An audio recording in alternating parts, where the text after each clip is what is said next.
Tell us a little bit about the Policy Advocacy Committee for the Society of Cannabis Clinicians that you founded. Yes, yes, I'm very excited. I am the co-chair now. I'm very excited to say that of the Society of Cannabis Clinicians Policy and Advocacy Committee.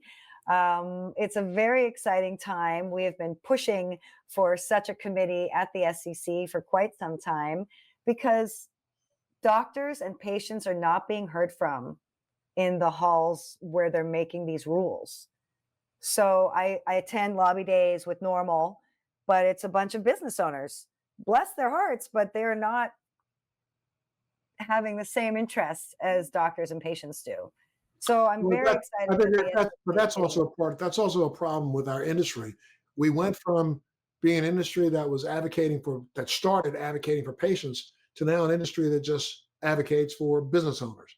I mean, you go to the majority of the cannabis conferences around the country are nothing more than B2B get-togethers, where we've kind of left the C, the consumer, the patient, the P out of the equation.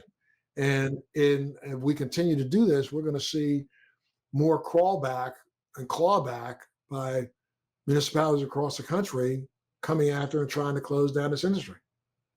And the industry, the unregulated industry, will continue to thrive.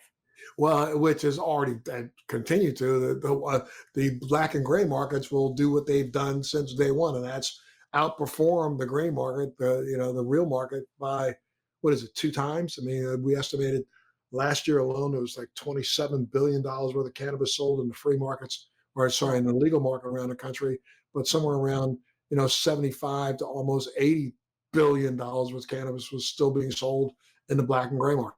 And the taxes are about to go up again in California. We pay 38% tax on cannabis here in Los Angeles, and they're about to raise the taxes again. More than half of the cannabis businesses, and don't quote me on that exact number, but an exorbitant amount of cabinet businesses, basic license have gone defunct. They've gone out of business. People have lost tons of money. And that continues. And if the taxes go up again, it's just going to add to more of the problem. It's almost like they planned for it not to work.